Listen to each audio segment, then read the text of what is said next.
There we are. We did it. Monday Night Live.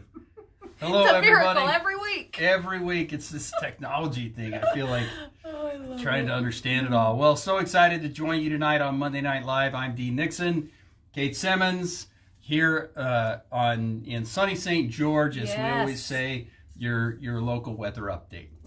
You're welcome. And we are sunny and clear. It is 67 degrees outside. Yes. And Nobody's complaining. Well, we're excited to join you tonight. We've got a great topic we want to talk about with you. A lot of great upcoming events for Turning Leaf. We know that a lot of you out there are wondering how the seminars and the groups are going with a lot of this social distancing. Right. So we have seminars that will be coming up in June, which I'm confident by then. I'm confident as I cross your fingers. As so confident. Very confident that we will be in a place where we will be able to socially connect again. Yes. So we do have a level 1 seminar that will be coming up in June. First weekend in June, actually. First weekend in June, which will give people the opportunity to really get connected and grounded to themselves, as well as a teen level 1. Yes, I was just going to mention it if you didn't. You do. Go. And the teen level 1 is just a couple weeks later after that. So I believe it's the first weekend in June for the adult level 1 seminar, and then the third weekend, Counting. It's She's the counting. fourth weekend in June. The fourth weekend in June. So we've got these two level 1, the Awakening seminars, some very, very powerful seminars for those of you that are looking for that type of help. Our groups, our groups are still open. We are looking at doing some live stuff as well. So as well as those things. So let's jump into tonight's topic. Well, I was just going to brag about my women's group because we've been doing Zoom calls the last couple of weeks, which has been fun. We are still able to keep our doors open and got our social distancing chairs set a little ways away from each other.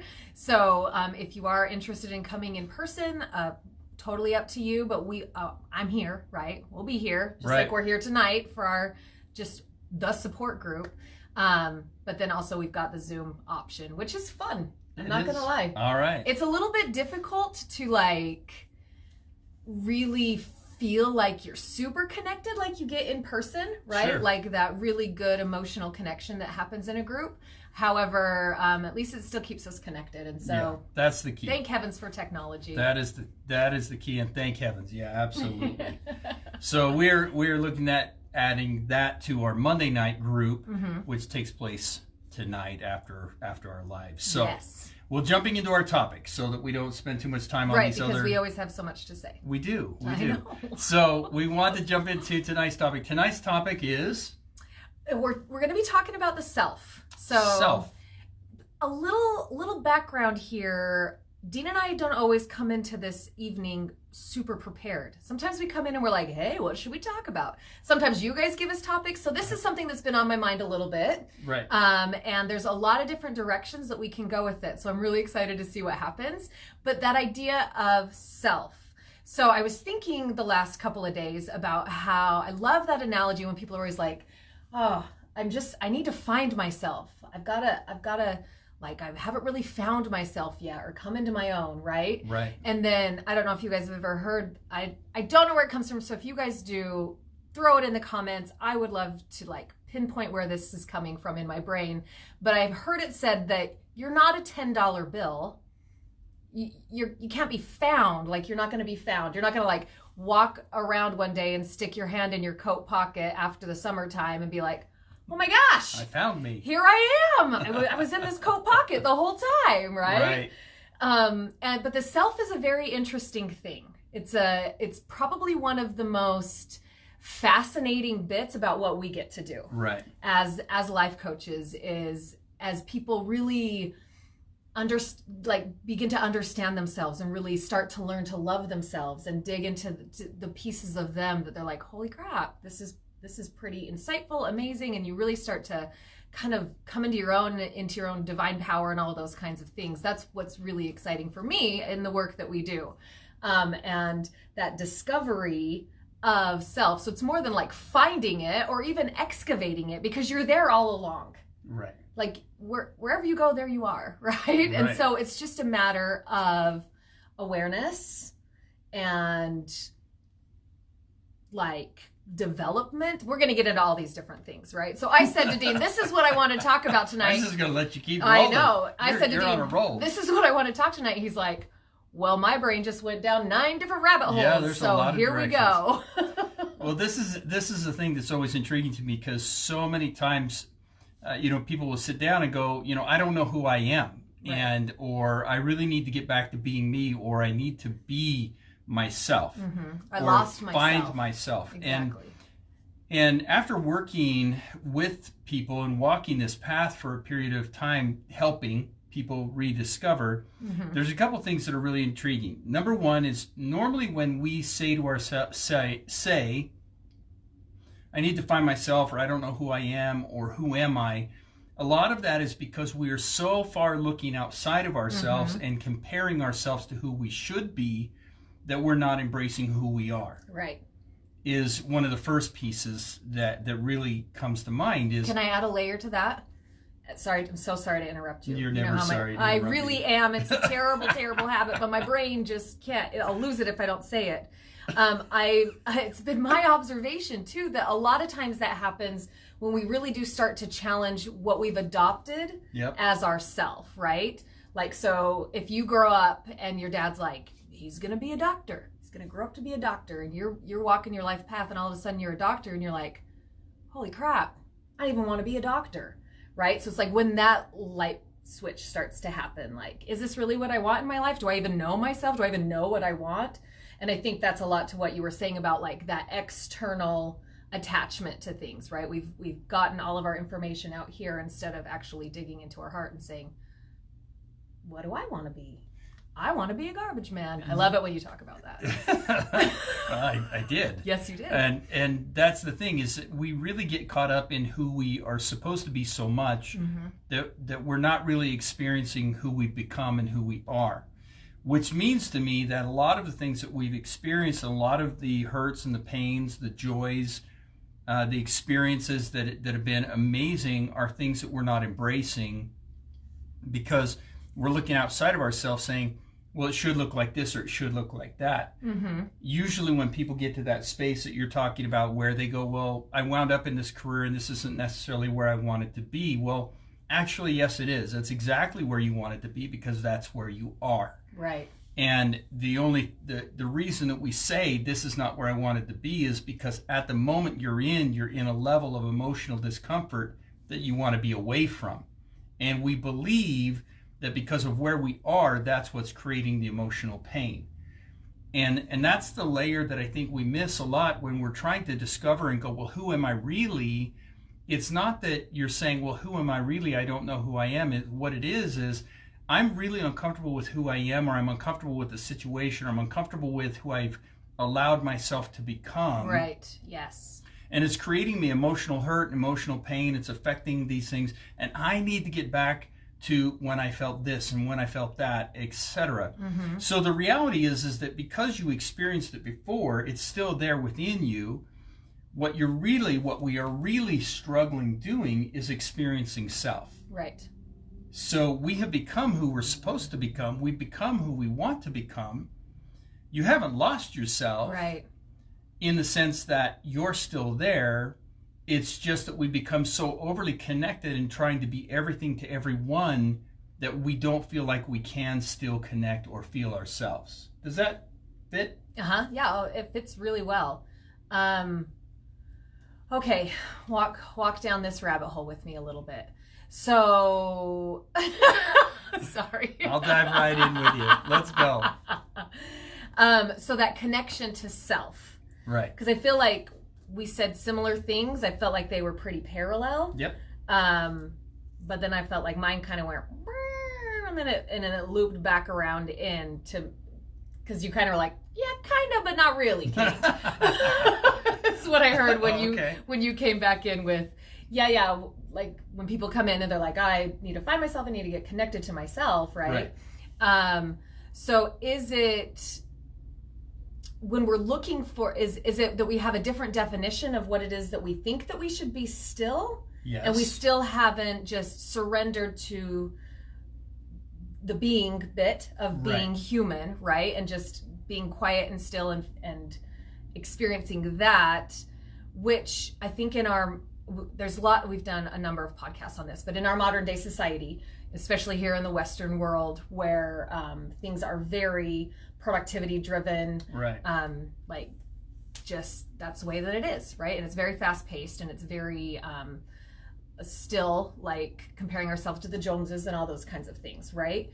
So when we're talking about full connection to self, I guess what I'm feeling like we need to go down, I'm sorry, I know this is a little rabbity. I'm trying to understand where you're going. Well, I feel like it's really easy to say what we're looking for is a connection to self. So what we need to do for the next 10 minutes is talking about different ways that you actually do connect to self. Right. And that's where I think like the do piece of it. The part that's hard is a lot of times the reason we feel the way we do is what I've experienced, is the reason that we feel like I've lost myself or this isn't who I wanted to become. A lot of that comes from the fact that we believed the I'll be happy wins. So what has happened is we chose a path, or we went down a path of behavior. We chose to do certain careers, to marry certain people, to go down certain paths, because in our minds, this was going to bring us something.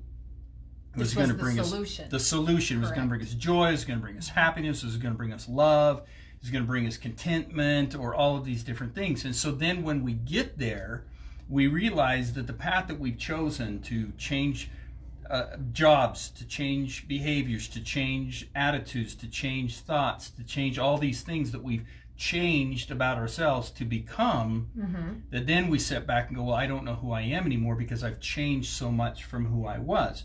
So getting back to who I am is really about starting to embrace where you are now and thinking about, okay, when you say to yourself, well, I want to be this and this and this, all the things that I used to be, right? Then those are all things that are still within you. The question is, are you willing to do whatever it takes to get that back? Which means that on some level, you may have to abandon certain behaviors, certain thought process, certain ego things that we're hanging on to that won't allow us to feel that way anymore. And am I willing to step away from that to allow myself to be truly myself? Yeah, I like that a lot, actually. And so there's that idea to start to really decide and reconnect with those pieces of you and figure out how to bring them forward again, how to like make them be an active part of the life that you're choosing to lead today. Correct? And then I think there's the other piece of that, which I love that you brought it up, because then of course my mind goes to Alice in Wonderland, right? Like where she's like, well, talking about rabbits and holes. Chasing rabbits down lots of holes down into Wonderland today. But Alice says something to the effect of, well, I can't go back to who I was yesterday because I've changed so many times since then. It's like she's drinking and she's eating and she's just changing all over the place, right? But I think that is especially also very wise when it comes to our experience here as humans. Yeah, right? Lewis Carroll knew what he was writing about. Yeah, it's not some just little girl having some hallucinogenic experience, right? Like there's a lot of wisdom in that. So many debates of that literature. I know. But yes, you're right. You know? And that's, I think, one of the biggest pieces that we use to delude ourselves or to fool ourselves is this idea of, I wish I could go back, or I wish I could be who I was. And there is no way that you can go back to be who you were, but you can recreate those feelings that you had before about how you are or who you are. And you know, I see that a lot with people with body shape and size, where they get back and go, God, if I could just feel comfortable in my body like I did when I was this age or that age. And really, the only reason you're choosing not to feel good in your body the way you did back then is because you care more to hang on to, and your judgment and your lack of acceptance is more important to you than just letting go and being you, and just say, hey, you know, I can. Yes, can I be healthier? Yes. Can I exercise more? Yes. Can I eat more or healthier and do things differently? Yes. But on top of that, I need to be able to let go of the ego. I need to be able to let go of those things that won't allow me to just embrace me. Right. And be happy with the me that I am today. Yes. Yeah. Yeah. Yeah. And so I feel like a little piece of this whole finding myself really comes into play when we look at like the amount of shame and judgment and guilt and everything that we put on ourselves as to clearly I'm not okay where I am today. And like you were saying, I felt okay 15 years ago. So that was the real me, right? That was the true me. When reality is you're showing up today as the real you. Right. I'm showing up as the real me. And sure, there's lots of different things. I don't know, Dean, are you real today? I feel real. Dean's showing up as the real him today. I feel me. And I think that's kind of another really huge piece to this is really figuring out how to strip off all that shame and guilt and judgment that we're only doing to ourselves, right? Yep. Shout out to our podcast that we did last week. That we talked about that. Inadvertently on this same topic, which That's we talked right. about pain, right? Emotional pain. Right, emotional pain. And so a lot of this stuff that we're talking about right now is very unnecessary emotional pain. Right. We just whip ourselves. It's that over-connection. We talk a lot about that. It is that over-connection to how we should be, or those external cues that we're losing ourselves within. So I never really truly feel myself because I'm living so far outside of myself. Mm-hmm. And that's really what the part that I think everybody needs to recognize is the only reason you don't feel yourself or don't feel the way you want to feel inside is because you're living so far out of who you are, trying to be everything to everyone else. Mm-hmm, mm-hmm. One of my favorite things is when people blame other people for why they're the way they are. You know, I lost me because of them, or I lost me in them. No, that was your choice. That was a choice. You changed behaviors, you changed thoughts, you changed direction because you were so caught up in being something to somebody that you lost being something to you. And so that's another part about really connecting to self is to focus on being someone to you rather than trying to be someone to someone else. Yeah, and I'm not going to lie, Dean, that takes a lot of courage for that kind of self-awareness, self-acceptance, and then grace and kindness. Yes. That is what you chose and therefore gave all of your power to someone else. And then how much power can be like reclaimed in that and all of that healing and that reconnection to self and being able to, really show up for yourself in the world, right? Yeah. Like I'm gonna be my most fierce advocate. Yeah. And that may mean that I don't really talk to a lot of people for like a year while I get back into me. This is all extremism because that's the way that my brain seems goes. A little rush. It is, harsh, I should say. I really, monasteries and stuff for just give me 1 year. Oh, I know. I feel you. I've thought about that myself. I'm like, dude, I would love to do that. But you're right. It is that piece of where I may have to let go of some of the ego. I may have to let go of some of the things that I believed were important about who I am. And we've all been there. Yeah. We've all been there, myself included, where I blamed other people for who I became or why I'm the way that I am. And it's such an easy trap for us to fall in. But when we all stop and just take accountability and say, I chose that. I created that for myself, and that was what I did.